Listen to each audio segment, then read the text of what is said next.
बिहारी लाल की जय। श्री स्वामी जी महाराज की जय। समस्त आचार्य चरण की जय। श्री गुरुदेव जी महाराज की जय। जय जय श्री राधे श्याम। प्रथम लड़ाऊ श्री गुरु, वंदन करी श्री हरिदास। विपुल प्रेम निजु ने मगही, कही सुजस बिहारी नदास। गुरु सेवत गोविंद मिल्यो, गुरु गोविंद आही। श्री बिहारी दास हरिदास को, जीवत है मुख चाहि।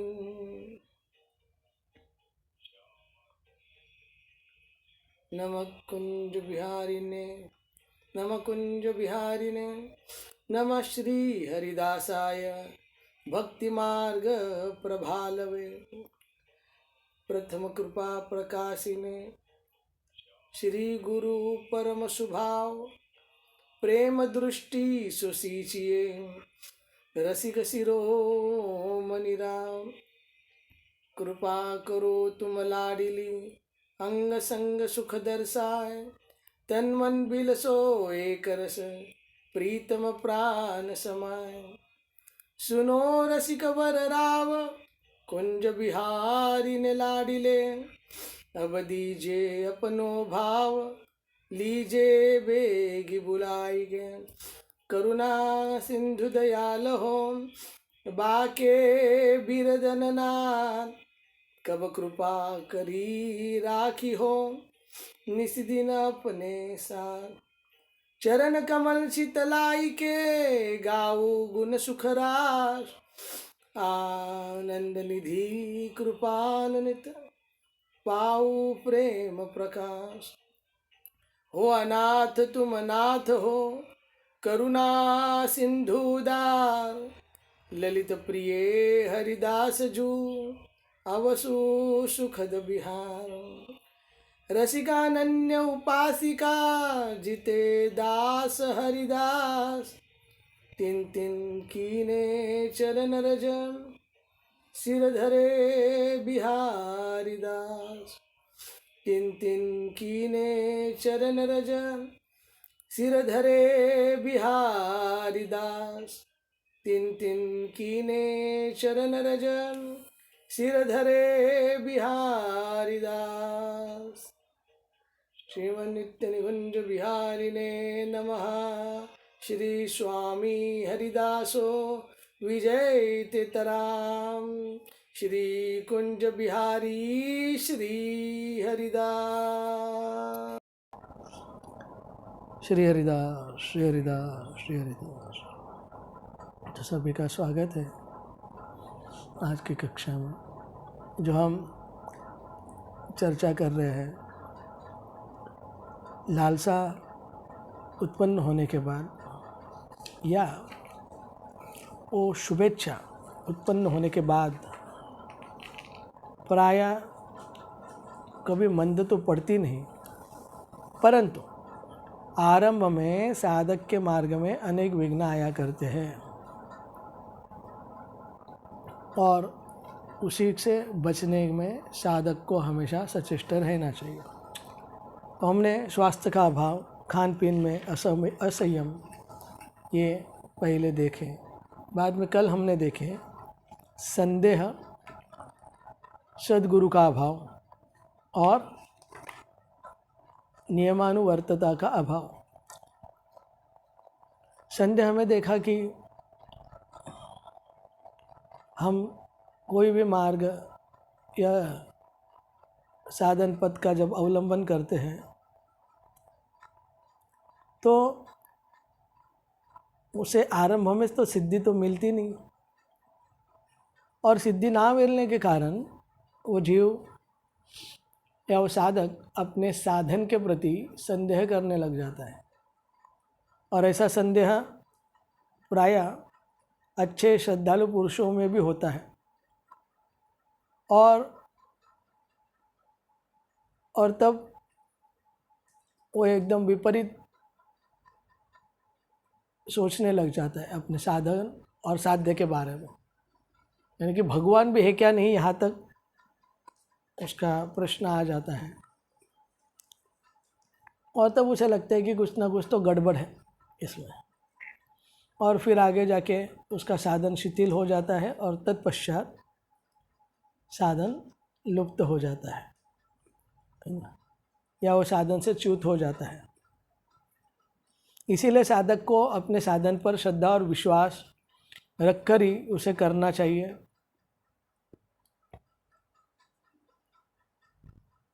और जितना वो व्यक्ति अपने साधन में आगे बढ़ेगा उतना ही उसे लाभ प्रतीत होता है। और फिर वो संदेह जो पहले उसके मन में था,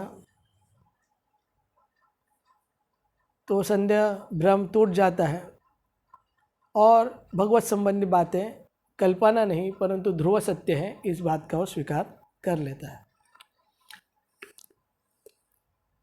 अब ऐसे यथार्थ साधन में प्रवृत्त रहने के लिए हमने देखा कि सद्गुरु की परम आवश्यकता रहती है, और उस सद्गुरु का अभाव ही सच्चे साधन से साधक को अपरिचित रखता है, और उसी से वो श्रद्धा रहित होकर साधन छोड़ देता है। अब बात यही थी जो हम कल देख रहे थे कि वर्तमान में सच्चे त्यागी अनुभवी सद्गुरुओं की बहुत कमी है। गुरु तो बहुत है, गुरु प्रचंड मात्रा में है, लेकिन सच्चे सद्गुरु की कमी है। तो आप जिधर नज़र डालोगे उधर गुरु और उपदेशक आपको मिल ही जाएंगे, परंतु उन गुरुओं के समुदाय में भी जो हम कल चर्चा कर रहे थे, अधिकांश लोग दंभी, दुराचारी, परधन और परस्त्रीकामी, नाम चाहने वाले, पूजा कराने वाला और बिना ही साधन के अपने को अनन्य परम भक्त, परम ज्ञानी, यहाँ तक कि ईश्वर तक बतलाने वाले कपटी पाए जाते हैं। ये प्रचंड कालनेमियों का गढ़ बन जाता है। और जब ऐसे ऐसे लोग आ जाते हैं तो सच्चे जो संत रहते हैं या सद्गुरु रहते हैं या उपदेशक रहते हैं, तो उनका भी मूल्य अब नहीं रह जाता, क्योंकि अब संदेह उत्पन्न होता है ऐसा सब देखने से। तो अब सच्चे सद्गुरु को पहचाने कैसे, ये भी तो बात है कि सच्चा सद्गुरु पहचाने का कैसे। इसलिए कल हमने देखा था कि एक मामूली कसौटी है। जो पुरुष किसी भी हेतु से धन नहीं चाहता, किसी भी कारण से स्त्री या स्त्री संगियों का संग नहीं करना चाहता, जिसका व्यवहार सरल और सीधा हो और जिसके उपदेशानुसार चलने से या कार्य करने से वास्तविक लाभ होता नज़र आता हो, कि अगर आप वैसे चलते हो तो आपके अंदर जो वृत्तियाँ हैं यानी कि वासनाएं कम होती है, भगवान के प्रति आकर्षक बढ़ता है, और जो भी विधि है उसमें और का आनंद उसमें आ जाता है, उसका भजन बढ़ जाता है।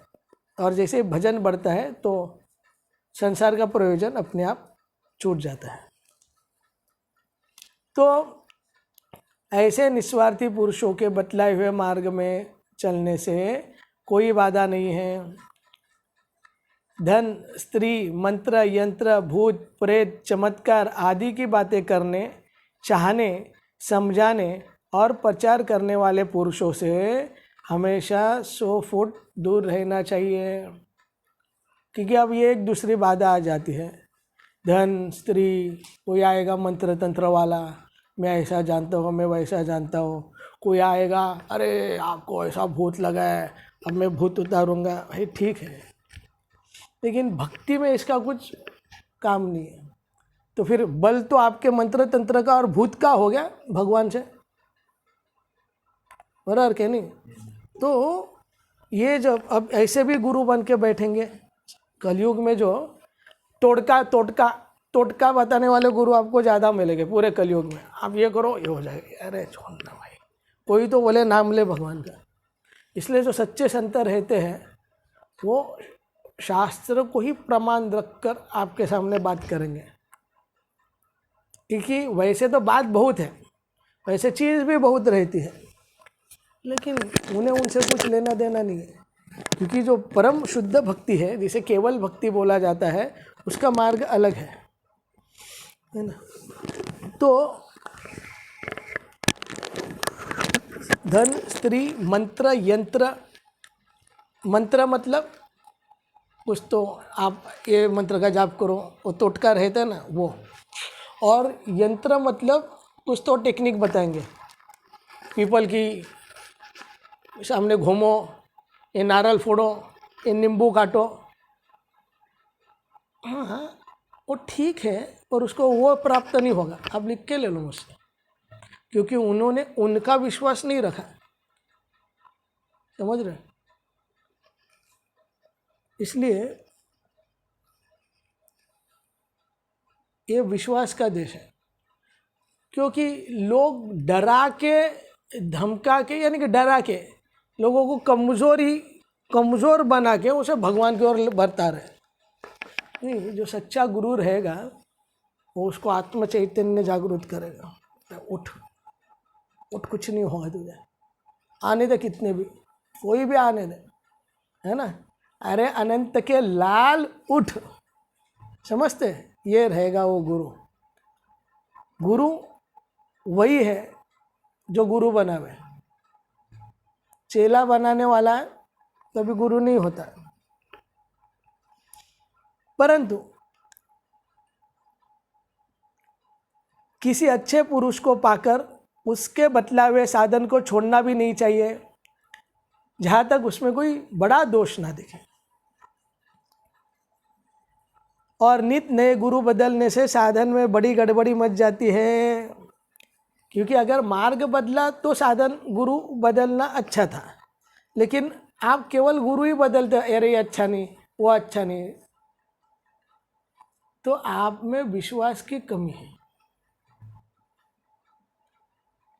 अगर आप पत्थर को भी भगवान मानोगे तो पत्थर भी आपको वही फल देगा जो एक सदगुरु आपको दे सकता है। तो बात तो विश्वास की थी, और विश्वास आपके अंदर ही था, समझ रहे हैं? और विश्वास की कमी है, ये है। क्योंकि नए नए गुरु बदलने से क्या होता है, वो हालांकि वो है अच्छे सत व्यक्ति है, लेकिन उस एक को पाने के हर एक के अलग अलग उपाय है, और एक लक्ष्य होने पर भी मार्ग अलग होते हैं। तो जैसे हम कल बात कर रहे थे कि आज सोमवारी शिवजींना गेला, मंगळवारी गणपतीला गेला, बुधवारी हनुमानजींना किंवा कृष्णाला गेला, गुरुवारी दत्तगुरूंच्या इकडे गेला, शुक्रवारी अजून कुठे गेला, शनिवारी शनिदेवला गेला तेल चढवायला। असं श्रद्धा एक होनी चाहिए, है ना। इसलिए जो गुरु बदलते रहते, वो योग वाला मिला तो प्राणायाम चालू करेंगे, अब नाक पकड़ के बैठेंगे, चालू करेंगे, है ना। बाद में कल दूसरे की बात सुन के अब हठ योग चालू कर देंगे। आज कल तक प्राणायाम कर रहे थे, आज हठ योग चालू कर दिया। तीसरे दिन किसी और का उपदेश सुना, अरे प्रेमानंद बाबा अच्छे लगे, प्रेमानंद बोले राधा राधा राधा राधा राधा राधा राधा, पर सब उसकी ठरकीगिरी चल रही है ना, कोई पकड़ नहीं रहे ठीक से वो। तो चौथे दिन किसी और को सुना, अप्रभावित। क्या है, यानी कि लोगों को ये भी नहीं पता रहता कि किसे सुनना चाहिए। सुनना भी हमेशा सजातीय में ही होता है।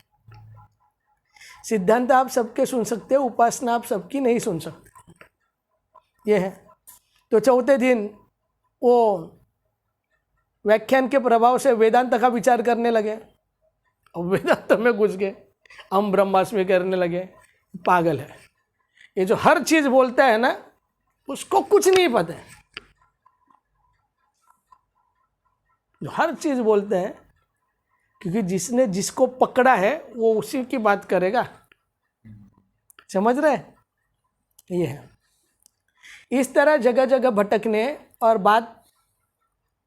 बात में साधन बदलते रहने से कोई सा साधन सिद्ध नहीं होता। इसलिए साधन में सद्गुरु की आज्ञा अनुसार एक निष्ठ और नियमानुवर्तिता की बड़ी आवश्यकता है। बाद में कल हमने देखा नियमानुवर्तिता मतलब स्केड्यूल है ना। उठना, सोना, खाना, पीना, बैठना, साधन करना, पूजा, उसके लिए उसका टाइम है और जो उस हिसाब से चलेगा, यानी कि अपने दिनचर्या, जिसकी दिनचर्या है, लोगों की दिनचर्या नहीं रहती। यानी कि दिनचर्या ऐसी होनी है, इतने बजे, अरे ये बजे तो मैं ये करता हूँ, ये बजे मैं ये करता रहूँगा। उसे पता है क्या करो। ये ठरकी लोगों का ये समझ रहे हैं ना, उसे ही पता नहीं हो क्या कर रहा है। एक बात अलग है कि क्या हो सकता है आपको पता नहीं, पर आपको क्या करना है आपको पता होना चाहिए। क्या होगा वो अलग है, पर ये समय पे मैं ये करूँगा। लोग केवल क्या है, बुक पेन खराब कर देते हैं, बड़े बड़े चीज़ लिख देते हैं, ऐसा मैं ऐसा करूँगा, और पालन नहीं होता। तो नियमानुवर्तिता का अभाव होने के कारण और गुणों का प्रभाव के कारण वो काम होता नहीं है ना। इसीलिए इसमें स्मरण रखना चाहिए कि समय, स्थान, आसन और प्रणाली में सहसा परिवर्तन ना हो। यानी कि आपका ये भजन का टाइम है ना, आप वो टाइम पे आपके आसन पे, आपके जगह पे ही भजन करते दिखने चाहिए। नहीं तो आज गए आप राधा कुंड, कल गए आप गोवर्धन, परसों गए आप वृंदावन, और घूमते घूमते डोलते डोलते भजन नहीं होता। हर एक स्थान होना चाहिए। खास करके हम क्या देख रहे हैं कि समय, स्थान, आसन और प्रणाली, इसमें परिवर्तन नहीं होता है। आसन भी एक, जो प्रणाली आप प्रोसेस, वो भी एक। उस समय पे आप आपके आसन में बैठते हो, माला लेके, मतलब वो समय पे आप बैठते हो, ये उसका नियम होना चाहिए। तो इसको कहते हैं नियमानुवर्तिता। और इसका अभाव जो है वो साधन पथ में उसके विघ्न है, साधन का विघ्न है। इसके वजह से उसकी आसन ही सिद्ध नहीं होता या नाम सिद्ध नहीं होता, एक कारण से। अब इसके बाद आता है प्रसिद्धि।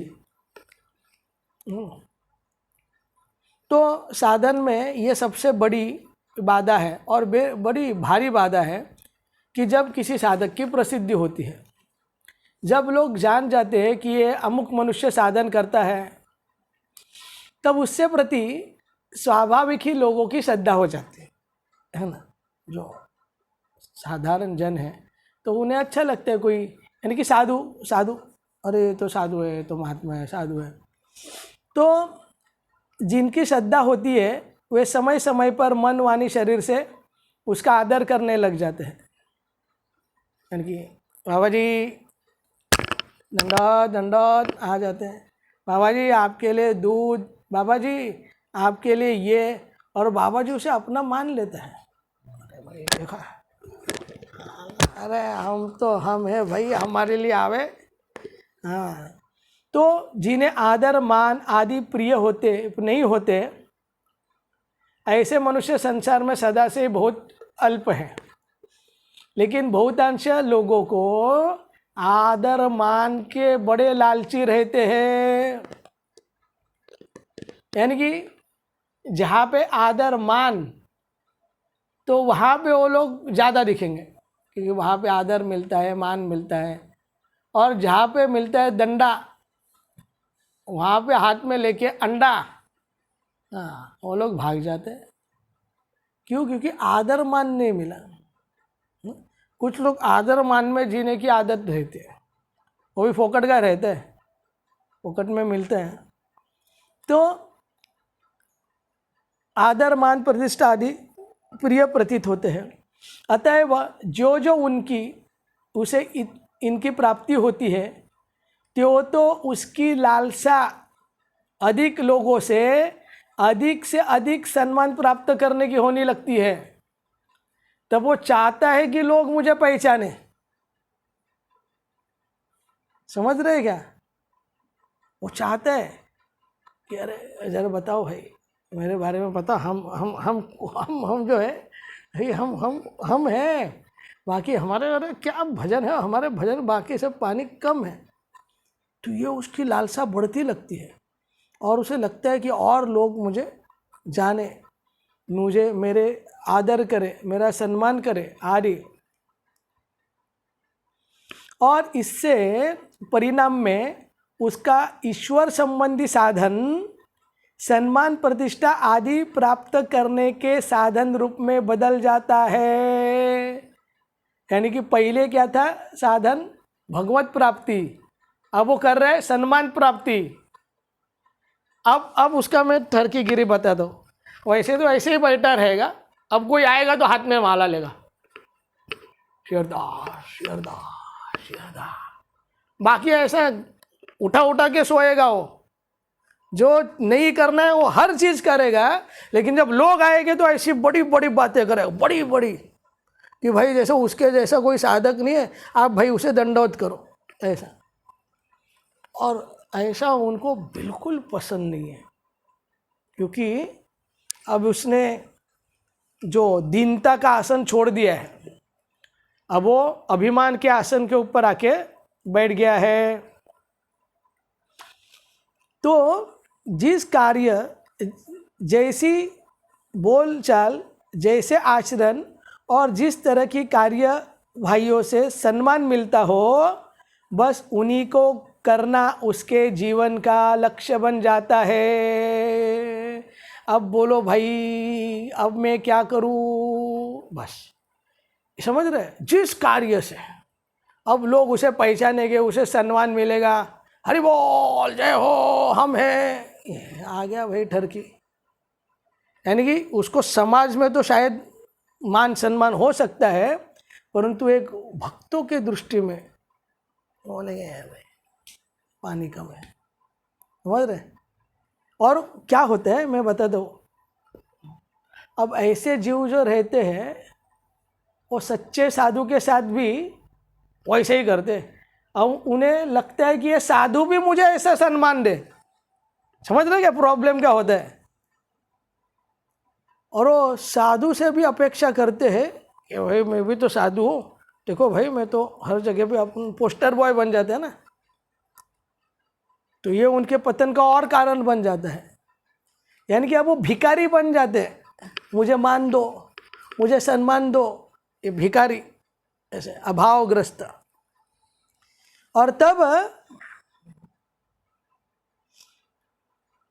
इससे जो जो उसका परमार्थ साधन घटता और छूटता है, त्यों उसका तेज, निस्पृहता, उदासी भाव, उसकी सरलता और उसकी ईश्वरीय श्रद्धा और परमार्थ साधन नष्ट होता है, गायब हो गया वो अपने स्थान से। जो उसको प्राप्त हुआ था वो सम्मान के लालसा के पीछे उसने सब गंवा दिया।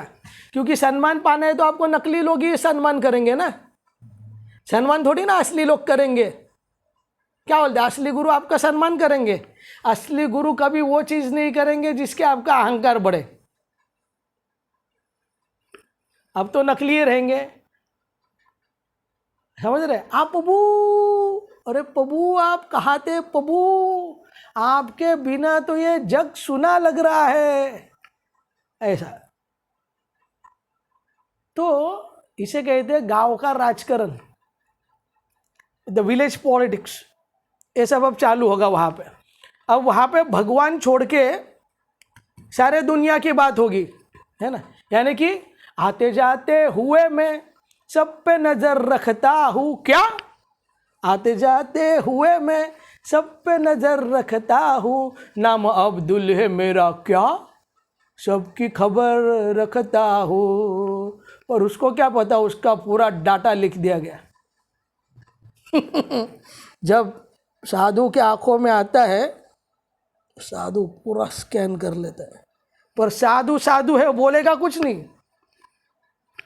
साधु पर्ची नहीं बनाएगा, साधु की पर्ची भगवान बनाते हैं। आजा भाई आजा, कम से कम साधु के संपर्क में तो आ गया। तो ये जो है, तो इससे क्या होता है कि उसके हृदय में लोगों को रिझा कर, अब लोगों को रिझाएगा, भगवान को नहीं रिझाएगा। अरे बोल, कैसे हो, आओ बैठो, कैसा लगा, हाँ अच्छा लगा भाई, अच्छा लगा। तो वो लोगों को रिझाना चालू कर दिया। क्यों? क्योंकि जो उसे मान सम्मान पूजा प्रतिष्ठा आदि देते हैं, तो लोगों को रिझाना चालू कर देते हैं। और तब प्रसन्न करने के उद्देश्य से चापलूसी, कामना, पक्षपात, कपट, अश्रद्धा, परमार्थ विमुख कार्यों में प्रवृत्ति आदि गिराने वाले भाव समूह उत्पन्न हो जाते हैं। तो उसे आप घिरा के रहेंगे, जिसके वजह से वो साधक और भी हतप्रत होकर अपने प्रशंसकों के से दब जाता है। अब वो उनकी सुनता है, समझ रहे, जो उनकी प्रशंसा कर रहे हैं ना, जो अब उसके पास बोलने के लिए क्या है, अब उसका खा रहा है, उसका पी रहा है, समझ रहे हो। अब उसके हाथ की कठपुतली बन जाता है। और बहुत सारे जो बड़े लोग रहते हैं, उन्हें लगता है कि ये सामने वाला हमारी कठपुतली बने। ये पर सच्चा साधु कभी किसके हाथ में नहीं आता। उसे जिस दिन ऐसा लगा कि भाई आप उसे अब अपने पैसे के बल पे या कोई भी चीज़ वस्तु परिस्थिति के बल पे उसे पकड़ना चाहते हो, उसके पहले आपको तोड़ देता है, आउट। जो सच्चा है, क्योंकि उसको उसकी ज़रूरत नहीं है ना, इसलिए सच्चे साधु को मान बिल्कुल पसंद नहीं, अपनी पूजा कभी पसंद नहीं, अपनी तारीफ कभी पसंद नहीं है। क्योंकि तारीफ कौन कर रहा है, उसे पता है ना, ये स्वार्थ है उसका। कल स्वार्थ निकल जाए तो आपको गाली देने वाला वही आदमी रहेगा। और जो सच्चा प्रेम करता है, उसको बोलने की ज़रूरत नहीं होती, उसके हर कार्य चेष्टा में वो प्रेम, समझ रहे, रूपांतरित होता है, वो प्रेम प्रकाशित होता है। प्रेम कभी व्यक्त नहीं किया जाता। जो प्रेम व्यक्त करते रहते ना, आई लव यू ना, समझ रहे, आई लव यू ना, डू यू लव मी, क्या झंडू जैसा साला ये बच्चे लोग रहते हैं ना, चिचुंदरी लोग, ये वैसा है ना, इसे प्रेम बोलते हैं क्या, ये लव मी ना, क्या लव, हाँ बोलने से क्या होता है, वो खा रहे हैं लोग, फालतू टाइम बर्बाद कर रहे हैं। प्रेम बोला नहीं जाता, जो बोला जाता है वो कभी प्रेम हो भी नहीं सकता। प्रेम तो मर मिटने के लिए तैयार रहता है, समझ रहे, ये है। तो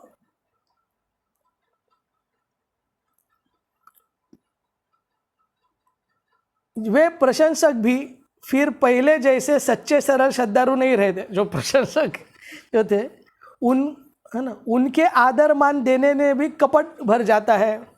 शेष में दोनों ही परमार्थ से सर्वथा गिरकर पाप कर्म में फंस जाते हैं, दोनों भी।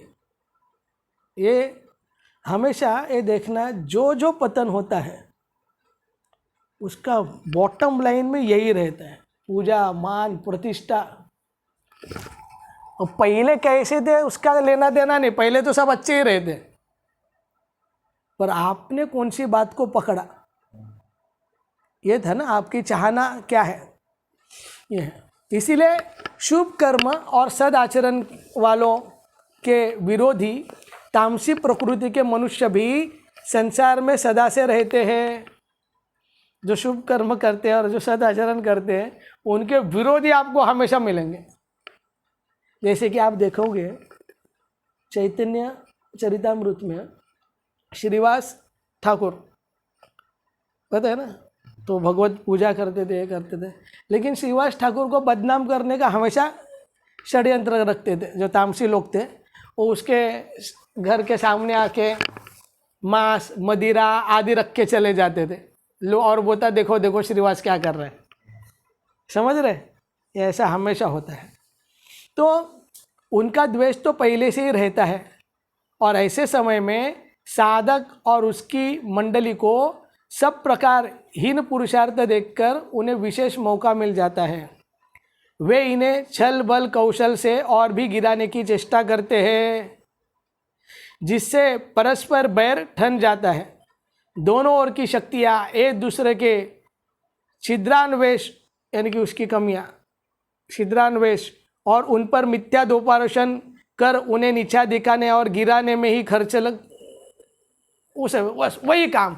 हला उसने ऐसा किया, अब देख मैं उसकी कैसे मारता हूँ, अब देख मैं उसके, अरे झंडू जा बैठ और साधन भजन कर। ये पूरा देश उसमें गिरा हुआ है। एक नहीं, आप जितने भी नाम लो संस्था के, आप जितने भी नाम लो परंपरा के, हर कोई जो भजन नहीं करता है, जो उपद्रवी है, वो सब लोग इसी में लगे हुए हैं। कभी 4 भक्त मिलेंगे तो उनके बीच में भगवान नहीं रहते, तुझे पता है तुझा मायचा मारे भोसड़ी के। ऐसे लोगों को नंगा करके मारना चाहिए। मेरे जैसे सामने नहीं आए अब तक, है ना, क्योंकि उनकी औकात नहीं है। साला इधर भक्ति छोड़ के पूरा डामाडोल कर रहे हैं लोग। मनुष्य जन्म मिला है भाई, सुधर जा और जा वापस। लेकिन जो लोग गू खाने की आदत रहती है वो दूसरा कार्य क्या कर सकते हैं। आदत है ना, सुअर है ना, सुअर, वो सुअर ही रहता है। सुअर को आप पूजा की थाली लाके दो, पुष्पों की माला पहनाओ, वो बोलेगा गू किधर है, गू। आदत है ना उसको, वो गू में जाएगा। इसीलिए साधक सावधान, साधक को बड़े सावधानी से ऐसे जंजाल से अपने आप को बचाना चाहिए। कभी कभी लोगों को भी मजा आता है इधर उधर की बात करने के लिए। ये पतन की ओर है, ये पतन की ओर है। अपना क्या है, आप उसके गुरु हो, आपने किसको सुधारने का ठेका लिया है, तो आपका अधिकार की बात नहीं, आप अपना साधन करो। ये गुरु का काम है या भगवान का काम है, ये आपका काम नहीं था। आप अपने आप को बचाओ। जन्म सार्थक करी, परोपकार की बात में करना, पहले खुद को बचाओ, है ना। इसीलिए साधक का सत्वमुखी हृदय इस समय तमसाच्छादित होकर क्रोध मोह और दंभ से भर जाता है। इन सब दोषों पर विचार कर जहाँ तक बने साधक प्रसिद्धि होने की चेष्टा कदापि न करे, क्योंकि प्रतिष्ठा ही तो दूसरे को नीचे दिखाएगी ना। मूल कारण खुद को ऊंचा उठने की कलयुग है। अगर मेरी साड़ी तेरे साड़ी से सफ़ेद क्यों है या ज़्यादा है, वो बताने के लिए आपकी साड़ी पीली करनी पड़ेगी ना, नहीं तो तुम्हारी साड़ी सफ़ेद कैसे होगी। ये इसे कहते हैं ब्लेम क्लेम गेम। ब्लेम दूसरे पे और खुद का क्लेम, उसी का गेम चलता रहता है। और बोलते हैं हम सत्संग करके आए। कौन सा क्या सत्संग किया, साधु से मिले, हम प्रभु जी से मिलने गए थे, हमने सत्संग किया। क्या किया, गू खा गया है। क्या किया, गू खा गया, सत्संग नहीं किया। इसीलिए साधक सावधान, साधक को बहुत सावधान रखना चाहिए, क्योंकि अपने साधन को यथासंभव खूब छिपावे। अपना साधन उजागर ना करे, अपनी अनुभूतियाँ उजागर ना करें। अपनी अनुभूतियाँ एकमात्र ज़्यादा से ज़्यादा अपने गुरु के सामने ही उजागर की जाती है। और मैं तो बोलता हूँ उसकी भी ज़रूरत नहीं है। अगर वो सच्चा गुरु है, समझ रहे हो, अगर वो सच्चा गुरु है तो वो तो उसी के बल से हुआ रहेगा जो हो रहा है, तो उसे तो पता ही है। जो चीज़ जिसने की है उसे क्या बताने की। हाँ, उसका हम थैंक्स बोल सकते हैं और उसे बताने की चेष्टा नहीं होती है। हाँ, आप उसे पूछ सकते हो आगे कैसे, समझ रहे हो। ये है मतलब कि जितना हो सके उतने अपने साधन को छुपाओ। उपदेश या आचार्य का पद कभी भूलकर भी ग्रहण न करें, यानी कि कभी भी उपदेशक बन के आप किसको बताओ मत, समझ रहे हैं। क्योंकि ये बता रहे हैं ना, वो प्रतिष्ठा के लिए बता रहे हैं, वो खुद को कुछ तो देख रहा है। वो कुछ भी बोले नहीं चैतन्य महाप्रभु से मेरे को बोला है, तो आपके गुरु ने तो आपको और भी कुछ तो बोला रहेगा, वो कुछ नहीं करेगा। यानी कि ये साला एक नंबर का दम्भी पाखंडी था, है ना, समझ रहे। तो इसीलिए ये चीज़ को हम जितना कैच कर सकते हैं, क्योंकि ये गिर रहा है ना, अगर वो बचना चाहता है तो इसे ये चीज़ को समझना होगा कि उपदेशक या आचार्य का पद कभी भूलकर भी ग्रहण ना करें। जगत के लोग उसमें अपने से कोई विशेषता न समझे, यानी कि हम अब बड़े हैं, आप तो भाई छोटे हो, है ना, ये ना समझे। इसी में उसका भला है।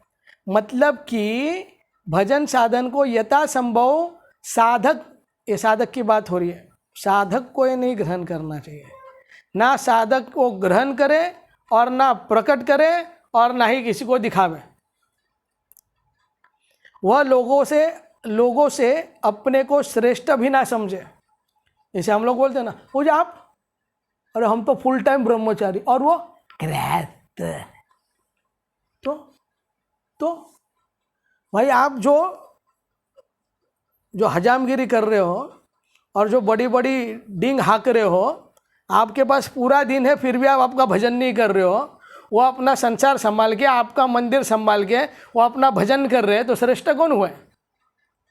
फिर भी ये चाहता है कि वो मेरी सेवा करे, समझ रहे हैं, एक कैसे नरक में चला जाता है। और फुल टाइम डिवोटी का अब तक भाव नहीं, उसे लगा फुल टाइम मैं मंदिर में रहता हूँ, फोकट का रोटी तोड़ता हूँ, तो मैं फुल टाइम डिवोटी हो गया।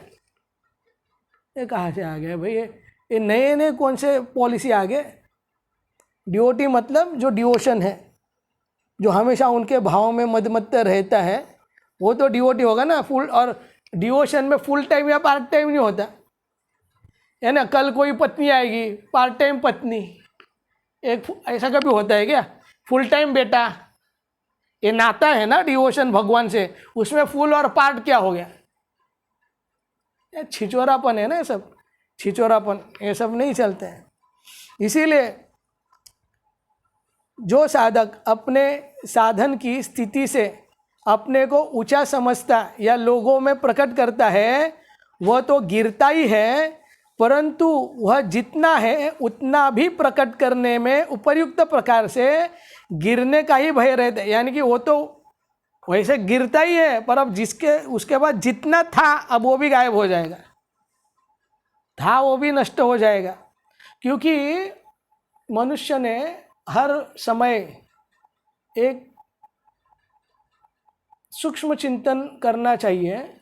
जब भी किसी मनुष्य के हृदय में वासनाएं आती है, उसका मूल कारण यही रहता है। अपने आप को जब भी वो श्रेष्ठ समझता है, तभी उसे वासनाएं के मार देती है, गिरा देती है उसके खुद के नज़रों में।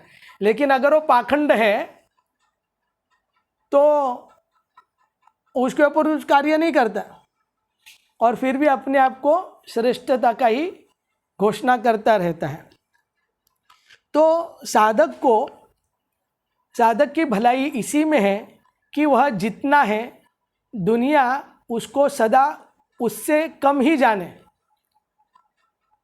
यानी कि जितना है तो दुनिया उतना भी ना जाने, उससे कम जाने, वही उसमें भलाई है।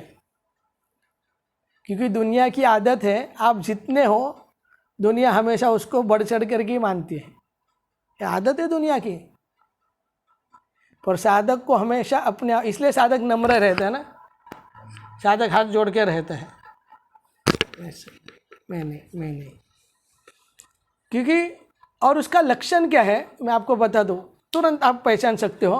वो बिन पूछे किसको तो उपदेश देने चला जाएगा, समझ लेना वो घोर नरकीय स्थिति में है। वो कुछ भी दिखावे, वो नरकीय स्थिति में था, है और रहेगा, क्योंकि फोकट का ज्ञान बांट रहे हैं ना। और साधक कभी फोकट, साधक क्या सिद्ध भी कभी फोकट का ज्ञान नहीं बांटता है। ये जो बांट रहे हैं यानी कि उथलता पाण्याला खड़खड़ाट फार, वही, इसे कुछ ज्ञान नहीं है, ये है। इसलिए बाहर से नीचे रहकर अंदर से उठ जाना ही साधक के लिए कल्याणप्रद है। तो सच्ची साधना वही है कि बाहर से अपने आप को छोटा रखकर अंदर से जो अपनी भाव स्थिति है उसे उठाना। यानी कि भाव स्थिति उठना मतलब क्या, हमेशा उसके चिंतन में या हमेशा अपने इष्ट का चिंतन रहना, वो छोड़ के और किधर जाए ना, ये है, इसे बोलते हैं भाव में उठना। इसके बाद का जो विघ्न है साधन पथ पे वो है कुतर्क। कुतर्क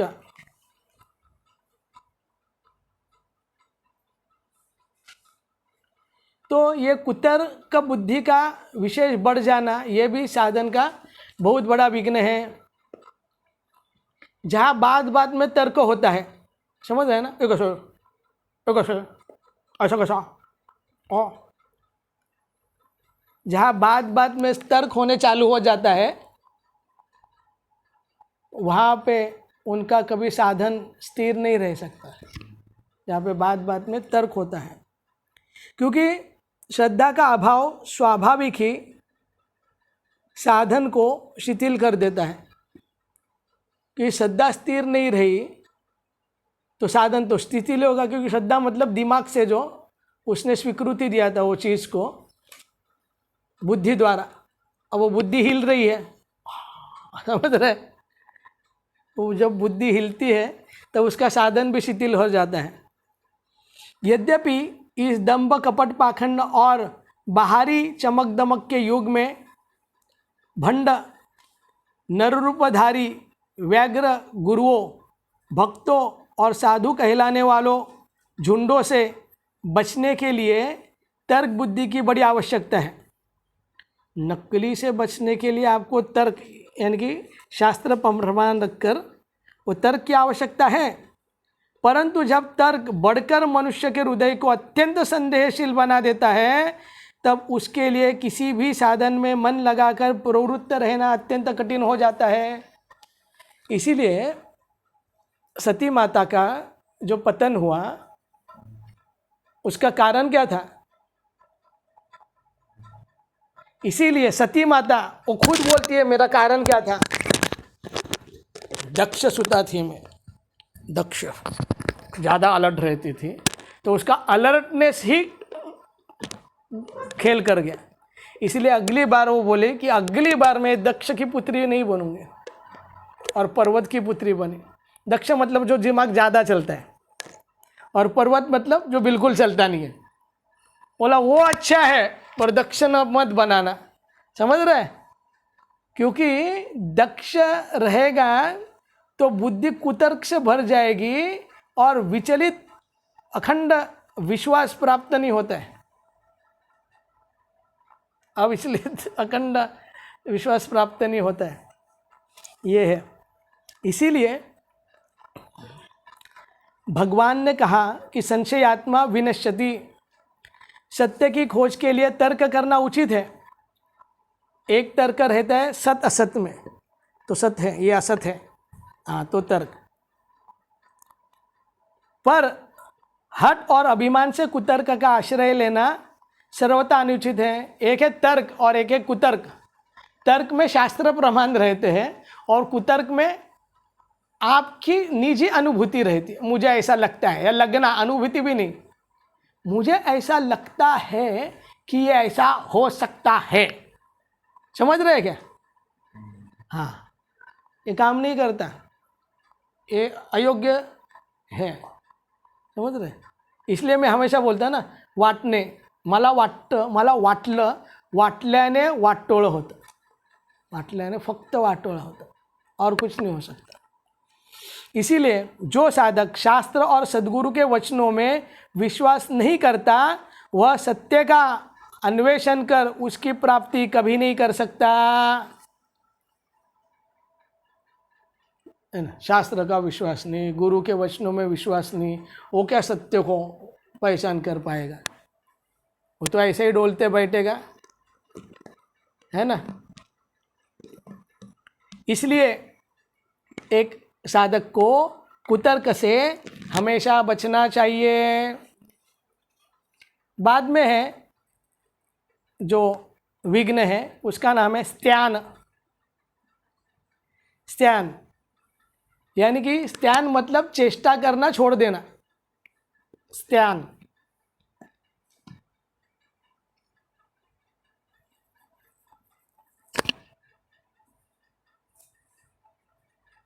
जो चेष्टा करते, कुछ तो करते रहते, भजन साधन, वो करना छोड़ देना,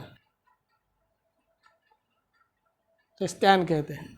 तो कुछ दिन साधन करने पर मन की ऐसी दशा हुआ करती है। साधारणतः साधक अनेक प्रकार की असाधारण आशाओं को लेकर साधन में लगते हैं। आशा है, साधन में भी आशा है, अब मैं बैठा ना, अब मैं बैठा ना, अब मुझे भगवान दर्शन देने चाहिए। यानी कि वो पाव, वड़ा पाव लाते हैं ना गाड़ी से, वैसे ही बोलता है। नहीं, अगर आप पात्र हो तो भगवान खुद आके दर्शन देंगे। उसे पात्रता नहीं लानी है, पर उसे भगवान के दर्शन चाहिए, समझ रहे? वो अपने को आपको नहीं बदल रहा है, वो सामने से डिमांड कर रहा है, ये है। या कभी कभी आशा इतनी रहती है, आशा, और मैं भजन किया ना तो अरे अभी भी हमारे घर में दुखी है, देखो उसका बच्चा मर गया, अब हम 16 माला जप करते हैं तो लोग बोलते हैं तुम लोग भजन करते हो फिर भी कैसा हो गया। अरे ये तो नियतिक सृष्टि चक्र अलग है भाई, तेरा भजन अलग है, तो उसके ऊपर अब जाने दो, अब तो मैं नाम ही नहीं लूँगी। पहला चीज़ जो छोड़ते हैं नाम, यह साधन उसका है ना। तो उसकी वे आशा है जब छोटे से साधन से पूरी नहीं होती, तब वह साधन से उदासीन होकर चेष्टा रहित बन जाता है। उसका मन निकम्मा रहता नहीं। जब यह सत चेष्टा से हट जाता है, क्योंकि मन तो निकम्मा नहीं रहता, जब वो सत चेष्टा छोड़ देता है, अब वो असत बिल्कुल करना चालू कर देता है। अब वो हर जगह जाके गुगाएगा, अब शेन खाएगा ना वो, क्योंकि साधन छोड़ दिया तो अब करेगा क्या साधन। इसलिए साधन इसीलिए करते हैं ताकि आपसे असाधन ना बने। जब असाधन से आप पूर्ण रहित हो जाओगे तब उनकी प्राप्ति होती है। उनकी प्राप्ति साधन से नहीं होती, असाधन यानी कि अनर्थ से छुटकारा, निवृत्ति से होती है। असाधन मतलब अनर्थ, अनर्थ की प्रवृत्ति है ना, ही असाधन है। तो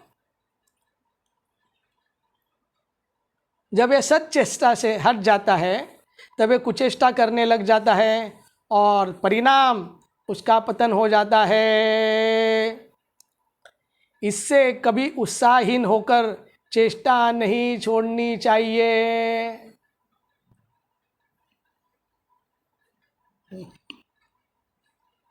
उसके बाद का है अल्प में संतोष, समाधानी रहो भाई, समाधानी रहो। अल्प में संतोष एक विघ्न है।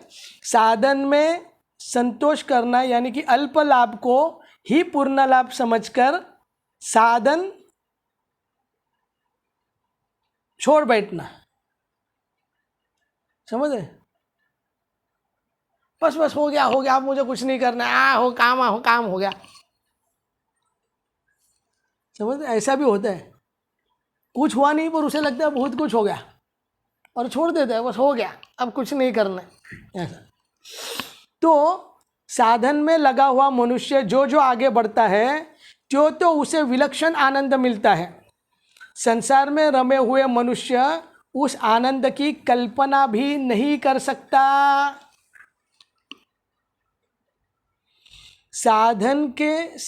साधक ने अब से पहले जिस आनंद का कभी स्वप्न भी नहीं देखा, वैसा आनंद सांसारिक पदार्थों से प्राप्त होने वाले आनंद से दूसरी ही तरह का आनंद पाकर वह अपने को कृतकृत्य समझ लेता है।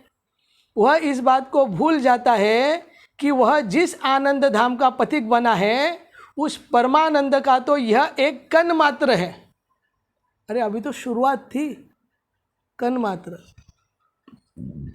वह जिस स्वर्गीय राजप्रसाद में जा रहा है, यह उससे बहुत ही बाहर की एक छोटी सी कोठरी का कोना मात्र है। इसलिए वह इस संसार से विलक्षण आनंद धाम के अपूर्ण आनंद को पाकर उसी में रम जाता है। यानी कि भजन करते करते उसके एक लॉटरी लग गई, उसे बोला आप हो गया भाई, अब 2 करोड़ का मैं मालिक हो गया, हरि बोल हरि बोल हरि बोल, हो गया अपना काम हो गया, मेरा भजन सिद्ध हो गया। नहीं, उसे अब तक वो चीज़ मिली नहीं जो मिल सकती थी। ये सब नकली चीज़ है, छोटे छोटे मोटे चीज़।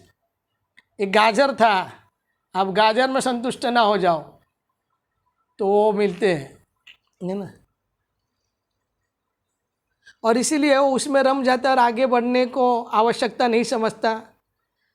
इसलिए राधा बाबा को भाई जी हमेशा एक ही चीज़ बोलते थे, इसमें भी संतुष्ट मत रहना, आपको जो मिलता जाएगा संतुष्टि मत रहो, आगे बढ़ते जाओ।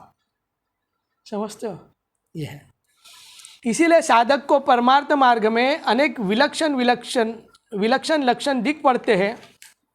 कोई शांति का महान शांत समुद्र देखता है, कोई अपूर्व आनंद में मन को डूबा हुआ देखता है, किसी को जगत अखंड आनंद से परिपूर्ण होता दिख पड़ता है, किसी को परम ज्योति के दर्शन होते हैं। कभी कभी अनेक आश्चर्यमय स्वर्गीय स्वर सुनाई देते हैं, कभी अद्भुत आनंदमय दृश्य दिखलाई पड़ते हैं। अवश्य ही ये सब शुभ लक्षण हैं, परंतु इसे सब कुछ मानकर संतोष मत करो, आप फंस जाओगे, आप रुक जाओगे। इसलिए अपनी जो आराधना है वो क्या है? अभय और अभय और अभय और भाई, और दो, रुको मत। थोड़ी सी उन्नति करके भावी उन्नति के लिए प्रयत्न न करना बहुत बड़ा विघ्न है। रास्ते की धर्मशाला को ही अपना घर समझकर बैठे रहने से कभी घर नहीं पहुंच पाओगे। अरे ये तो रास्ते की धर्मशाला थी, आपका घर नहीं है। ये है, इसीलिए बढ़ते जाओ, अल्प में संतुष्ट ना हो। उसके बाद है कामना। और ये बहुत बड़े विघ्न है साधना में। कामना बोले इच्छा। ये मी केलंच पण ना, ये कामना का मगर रहता है, वो हर एक को निगल जाता है। जो हनुमान जी ने उस मगर को मारा था, पता है ना, कालनेमी के यहाँ पे। जब कालनेमी बोला कि अब जाओ, मैं तुझे अपना शिष्य बनाता हूँ, तो हनुमान जी बोले ठीक है, मैं नहा के आता हूँ। और जब नहाने के लिए उस सरोवर में गए तो एक मगर ने उन्हें पकड़ लिया, और मगर उनका पैर ही नहीं छोड़ रहा है। तो वैसे ही जीवन में हर एक व्यक्ति को मगर ने पकड़ा हुआ है। गुरु जी में आ ही जाता था मगर, ये मगर आ जाते हैं बीच में। मैं उठने ही वाला था, मगर। और ये मगर जो है वो हर एक को पकड़ के रखा है, और हनुमान जी ने उसे मार दिया था। तो साधन में एक विघ्न है विषयों की कामना। इसका मूल कारण है वैराग्य का अभाव। वैराग्य ना होने के कारण ही विषय की कामना होती है। जिस साधक का चित्त विषय कामनाओं से सर्वदा मुक्त नहीं हो जाता, उसके साधन मार्ग में बड़े बड़े विघ्न पड़ जाते हैं।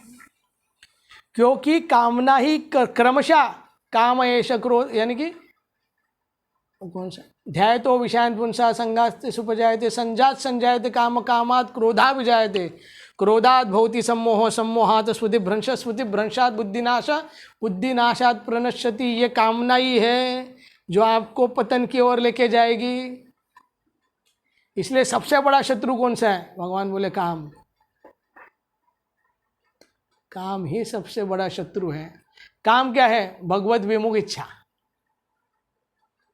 मेरे लिए होता है काम, है ना, ये है। इसीलिए ये कामना ही क्रमशः क्रोध मोह स्मृतिनाश और बुद्धिनाश के रूप में परिणत होकर साधक का सर्वनाश करती है। इंद्रिय विषयों की ओर दौड़ने वाले चित्त का निरंतर भगवद्मुखी रहना असंभव है। अतएव कामनाओं को चित्त से सदा दूर रखना एक अच्छे साधक का कार्य है। कामना घुसने ही ना पावे। कामना को दूर करना बाद में दूसरी बात, पर कामना घुसने ही ना पावे। कामना ध्यान के माध्यम से ही घुसती है, तो उसे ध्यान पे ही पकड़ना चाहिए। उसे कहते हैं उपेक्षा करना। बाद में नहीं, कामनाग्रस्त होने के बाद वो तो उसे हरा ही देगी। ध्यान पे ही उसे पकड़ना रहता है। और इन सब का मूल जो कारण है, वो जो मूल विघ्न है, वो है ब्रह्मचर्य का भाव। तो इसके ऊपर हम कल चर्चा करेंगे। अब बड़े बड़े विघ्न आ गए।